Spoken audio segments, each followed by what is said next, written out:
Today, we're going to be talking about 5 traits that all D1 wide receivers have. So, the first one is going to be making plays downfield, more specifically with their hands. So, this is a great example of a wide receiver having something we call late hands. So, late hands is one of the most beneficial skills that wide receivers can learn. And when you see it at the Division I level, guys, like it's obviously not like high school, it's obviously not like youth ball. You're going to be faced with a lot of press coverage situations. One-on-one, guys guarding you. We have to run a vertical route downfield, and we have to be able to make a play. This is why college receiver coaches are constantly looking for playmakers. These are the types of plays that you want to showcase on your film if you're a high school wide receiver, middle school wide receiver, to turn some heads and to really stand out. So what do I mean by late hands? So DBs are very talented. There are going to be tight coverage situations where you're maybe only going to have a step or two of space, but I can tell you this from a quarterback perspective, you're open. So you got to make sure that you're able to finish the play. So anytime that we're catching a ball over the shoulder, this DB is not running with his head back, right? He's going to be playing us. More specifically, he is playing my hands. So a lot of wide receiver coaches will teach wide receivers, and that ball's thrown over the shoulder, over the top,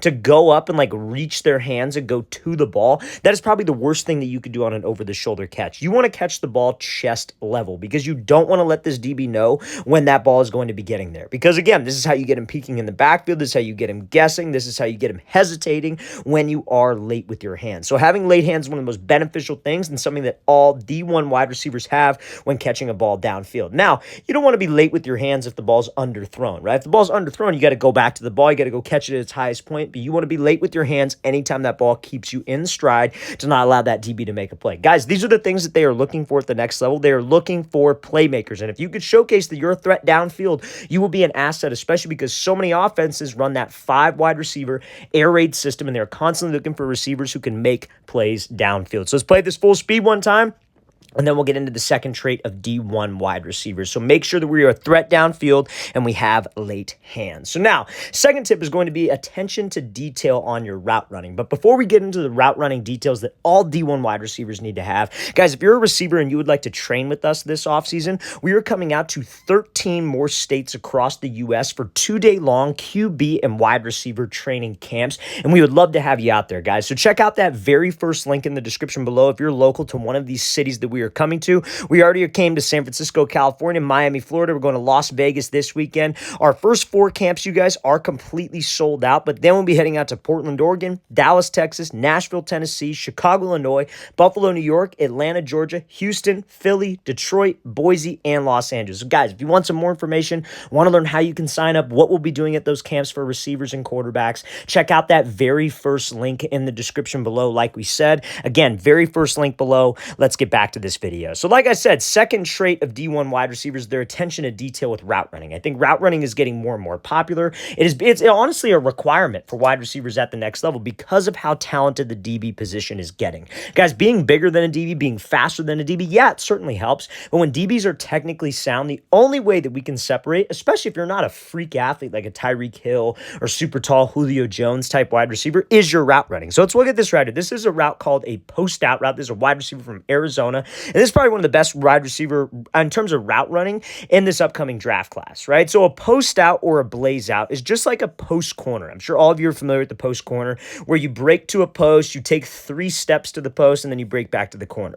Now, a post out is the exact same thing. You take 3 steps to the post, but you blaze the out route, which is essentially taking 3 steps at the break point and getting back on a 90-degree angle. Now, when it comes to double moves, attention to detail is how you get open, and this is what they're going to ask you to run. They're going to ask you to run these advanced type routes to the next level. So when you break to this post, what's going to get this DB to crash down is threefold. There's 3 things that you want to emphasize. Number 1, you got to make sure that you have speed to the first part of your move. This goes for like out and up. This goes for a slant and go. This is what they want to see. This is that attention to detail, because a DB is looking for a change in speed. A lot of wide receivers are very hesitant on a double move because they might not be confident in their route running, confident in their breaks. So they'll break to this post route, but they slow themselves down preparing for the break. We can't have that, guys. You need to make sure that we are fast and we are attacking this route. Now, second thing DBs will look for is a change in stride, which ultimately slows you down as well. You'll break, and then guys take choppy strides because they're trying to be explosive and they don't feel confident breaking in stride. This is why when you train, guys, everything that you do drill-wise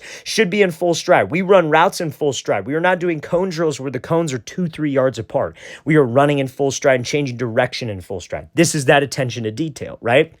So again, make sure we have long stride, make sure we have good speed, and your body language. Your hips and your shoulders need to be committed to this post. Should he have looked back to the quarterback with his eyes here? Probably, I would say, but that's not the most important thing. A DB is not supposed to be looking at our eyes anyways. That's kind of like icing on the cake, but the main focus is committing your hips and shoulders to the post all the way until you get to this break. So those little details, guys, is what can separate you as a wide receiver. You're at a camp. Let's say you're at a camp and you're trying to stand out to college coaches, and there's probably going to be, I would say, maybe 50, 60 wide receivers there that you're trying to stand out and separate yourself from.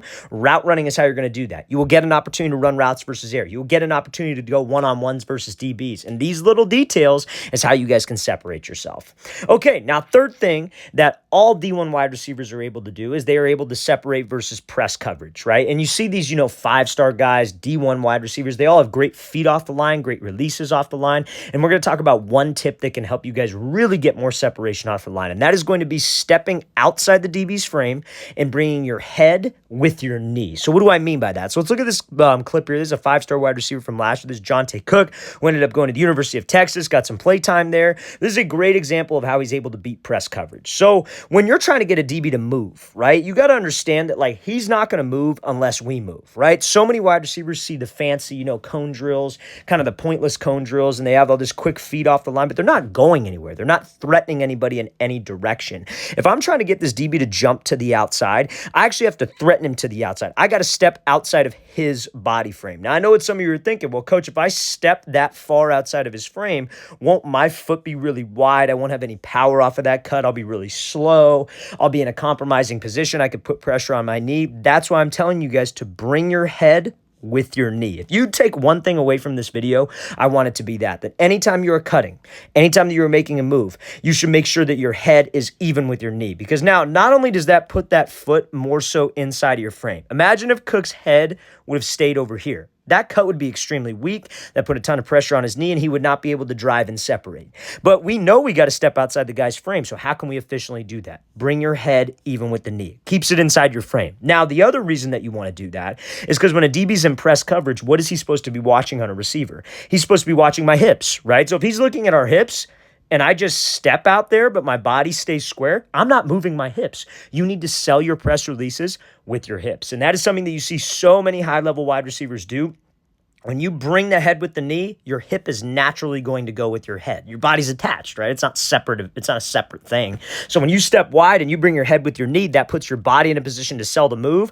You're stepping outside of his frame, and you're in a powerful position. That's the key. If you guys learned one thing from this video when it comes to press coverage, I would say make sure that we're stepping outside the frame, head goes with the knee, and you will see a ton of benefit. Okay, so now, next thing that all D1 wide receivers do is that they take what the DB gives them and they understand spacing on a play. So this five-star wide receiver, Jeremiah Smith, committed to Ohio State, high-level wide receiver. This dude is absolutely insane. He's got the build of a receiver, absolutely insane receiver.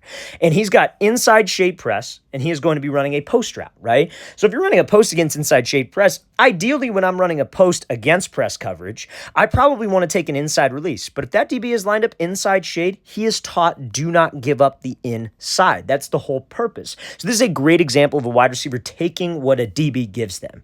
He's giving you the outside release, take the outside release. We should be able to create separation at the top of the route. We don't need to create separation right away off the line of scrimmage. That's the mistake that a lot of receivers will make. So again, this is what comes down to a pre-snap process for a receiver. We are looking for two specific things on this DB. Number one is going to be his leverage. Is he inside shade, or is he outside shade, or is he right in front of me? If he's inside shade like this, I automatically, whether he is 2 yards away, whether he's 1 yard right up in my face, whether he's 5 yards away, don't give up the inside. That is his responsibility, being inside shade. So if he's inside shade, I know that I'm probably not going to get the inside release, right? Now, the second thing I'm looking for is distance between me and him, because that helps me pick a press release to use. So you see how when the ball is snapped, this DB kind of inches back, keeps about a yard of space. Okay, I know I need to close the distance. I need to attack his leverage, which essentially means running at him like Smith does right here. That's called attacking his leverage. When you attack a DB's leverage, he is going to keep his leverage, because remember, his responsibility is don't let us run there. So if we attack his leverage, but because there's distance, we need to close the space. Why do we need to close the space? Because when you take this outside release, it makes it easier for us to swat the hands hands because we're closer to him and get skinny. And skinny means running hip to hip as tight as we can with the DB so we could stack him, right? Stacking means essentially getting over the top of the DB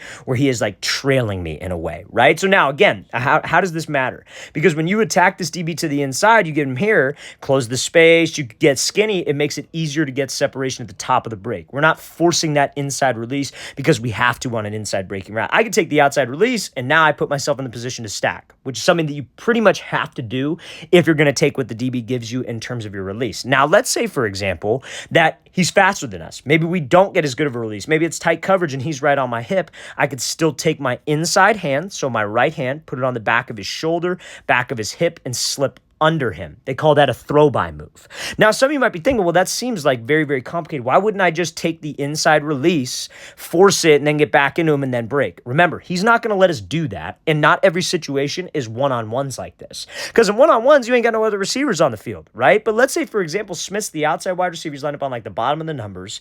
He has to run a post, and let's say the slot receiver also has to run a post. It's a double post. But we get this type of look. And you force that inside release and you break to the post, but you're right on top of the slot. Guys, that is terrible spacing on the play. Like I said, D1 wide receivers understand spacing, they understand timing, and they understand taking what a DB gives them. So, guys, again, I think this is one of the most important things that you can take away from this video. Do not force your release to the inside or the outside just based on how the route is ran.